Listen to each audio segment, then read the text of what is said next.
Hello viewers, আপনারা সবাই ভালো আছেন? যে যেখান থেকে আমার এই ভিডিও দেখতেছেন আপনাদেরকে অসংখ্য ধন্যবাদ। আমরা আজকে 700 স্কয়ার ফিট জায়গার ভিতরে 3 bedroom, 1 kitchen room, 1 toilet, drawing এবং ডাইনিং এরকম একটা প্ল্যান এঁকেছি। আমরা এই বিল্ডিংটি 2 তলা ফাউন্ডেশন দেব এবং 1 তলা কমপ্লিট করব। এতে আমাদের খরচ কত হবে এবং অন্য যে বিষয়গুলো থাকবে আমরা সব কিছু আজকে জানবো। তো আপনারা ভিডিওটি না টেনে শুরু থেকে শেষ পর্যন্ত দেখবেন।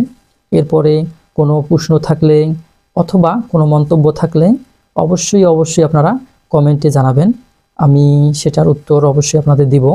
তো আমরা কথা না বাড়িয়ে চলে যাই আমাদের মেইন কাজে, অর্থাৎ আমরা এই 28 ফিট বাই 25 ফিট জায়গার ভিতরে আমরা একটা ডিজাইন এঁকেছি। এই ডিজাইনের আমরা লিখব এখন আমাদের 1 স্টোরেজ রেসিডেন্সিয়াল বিল্ডিং। আমরা লিখতে পারি 1 স্টোরেজ রেসিডেন্সিয়াল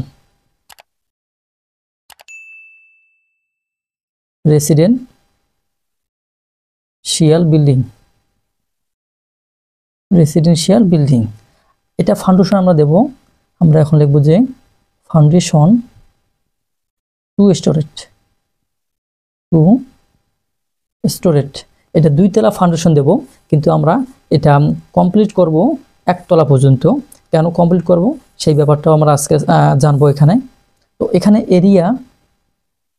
এরিয়া আমাদের 28 ফুট ইন্টু 25 ফিট, তাহলে আমাদের এখানে 700 স্কয়ার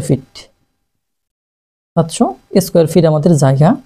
আমরা যদি এটাকে শতকে নিয়ে আসি তাহলে আমাদের 1.6 ডেসিমেল বা শতক। আমরা এরকম একটা জায়গায় আজকে দেখব। এটা কিন্তু 1 কাঠারও কম জায়গার উপরে এই বিল্ডিং বাড়িটি অবস্থিত। আমরা যদি এখানে দেখি বেডরুম নাম্বার, এখানে যদি আমরা 1 দেই, এখানে 2 এবং এটা 3। তো এখানে যদি আসি আমি, এই রুম আমাদের এখানে 10 ফিট বাই 12 ফিট 1 ইঞ্চি এবং এই পাশে রুম 10 ফিট বাই 11 ফিট 8 ইঞ্চি এবং এই 3 নাম্বার রুমটা আমাদের সাইজ আছে 11 ফিট 4 ইঞ্চি বাই 8 ফিট 3 ইঞ্চি। এই রুমটা আপনারা যদি আপনাদের 3টা রুমের দরকার না হয় তাহলে এই রুমটাকে আপনারা ড্রেসিং রুম অথবা স্টোর রুম হিসাবে করতে পারেন, এতে সমস্যা নাই। এবং এই দিকে 5 ফিট বাই 8 ফিট 3 ইঞ্চির একটা বাথরুম রয়েছে। এটা কমন বাথরুম হিসেবে ব্যবহার করা হবে, কেননা এই বিল্ডিংয়ে রুম দেখানো আছে 3টা, সবাই যাতে এই বাথরুমটা ইউজ করে এই কারণে এটা কমন বাথরুম দেখানো হয়েছে। আর এর সাইজটা হচ্ছে 5 ফিট বাই 8 ফিট 3 ইঞ্চি। আমরা যদি এখানে আসি, এই কর্নারে আমাদের একটা কিচেন রুম, এই কিচেন রুমের সাইজ হচ্ছে 8 ফিট বাই 6 ফিট এরকম একটা কিচেন রুম। এর পাশেই আমাদের এখানে ইউটার্ন আকৃতি অর্থাৎ 3 স্টেপের 3 ধাপের একটা সিঁড়ি রয়েছে। আমরা এই সিঁড়ি এখান থেকে শুরু করব, আমরা আপ লিখে দিই, এখান থেকে আমরা শুরু করব। এখানে ফার্স্ট ল্যান্ডিং, এখানে সেকেন্ড ল্যান্ডিং, এইদিকে আসি আমাদের ফ্লোর পাবেন। যেহেতু আমরা এই বিল্ডিংটা অল্প জায়গার ভিতরে এরকম একটা সুন্দর লুকিং করেছি, সেহেতু এখানে কিন্তু এই যে ডটের লাইন দেওয়া আছে, এর মানে হচ্ছে যে এই সিঁড়িটার নিচ দিয়েই এই বাথরুমের ভিতরে যেতে হবে, আপনারা মনে রাখবেন। আর যেহেতু আমাদের এটা কিন্তু 1 তলা আমরা কমপ্লিট করব, এটা 1 তলায় দেওয়া যাবে, 2 তলায় আমরা যাব না, শুধু ছাদ ব্যবহার করার জন্য এই সিঁড়ি ব্যবহার করব। তো যাই হোক, আমাদের এখানে যে রুমগুলোতে এই রুমের ভিতরে যে জানলা আছে, এই জানলা আমাদের 5 ফিট। এই রুমের সাথে আমার 2টা জানালা আমরা পাবো। এই জানলার সাইজ হবে 5 ফিট বাই 4.5 ফিট এবং এই রুমেও আমরা 2টা জানালা পাবো 10 ফিট বাই 11 ফিট 8 ইঞ্চি রুমে। এই জানলা এখানে দেখতেছেন 2টার সাইজ কিন্তু 5 ফিট, হাইট 4.5 ফিট। আমরা এই বেডরুমে আসলে আমরা এখানে একটা পাবো এই জানলা, এই একটা জানলার সাইজ হবে 5 ফিট বাই 4.5 ফিট। এখানে বাথরুম যে হাই উইন্ডো দেওয়া থাকবে, এই হাই উইন্ডোর সাইজ হচ্ছে 2 ফিট বাই 1.5 ফিট। এখানে আমরা যদি কলামগুলো একটু লক্ষ্য করি, আমাদের এখানে মোট কলাম আছে 1 2 3 4 5 6 7 8 9 10 11 12 13 14। আমরা এখানে লিখব টোটাল আমাদের কলাম আমাদের 14 নস। আমাদের এখানে 14টা কলাম হবে। আর আমরা যদি কলামের সাইজ দেই, আমরা এখানে দুই ধরনের সাইজ দেব, যে এই যে কর্নারে এবং সাইডের যে কলামগুলো, এই কলামগুলোর আমরা সাইজ একই দেব, অর্থাৎ এই সাইজগুলো আমরা একই দেব। তাহলে আমাদের 1 2 3 4 5 6 7 8 9 10 11, এই 11টা কলামের সাইজ হবে আমাদের 10 ইঞ্চি বাই 10 ইঞ্চি। এবং আমাদের বাকি থাকবে যে বিল্ডিংয়ের মধ্যবর্তী যেই কলামগুলো, এইগুলো হচ্ছে লোডেড কলাম, যেমন 1 2 3, এই 3টা কলাম হবে আমার 10 ফিট বাই 10 ইঞ্চি বাই 12 ইঞ্চি। আমরা এই কলামগুলো পেয়ে গেলাম। আমাদের এই বিল্ডিংয়ে যে সিঁড়ি থাকবে, এই সিঁড়ি এখান থেকে এই প্রস্থটা হচ্ছে 2.5 ফিট বা 30 ইঞ্চি। অনুরূপভাবে এই দিকেও আমাদের 2.5 ফিট বা 30 ইঞ্চি এইভাবে উপরে চলে গেছে। আমরা যখন এই বিল্ডিংটা করব, তখন আমরা এই ধাপগুলো মিলেই করব, যেহেতু আমাদের জায়গাটা হচ্ছে ইউটার্ন আকৃতি। আমরা ধাপগুলো মিলে এই বিল্ডিংটা শুরু করব।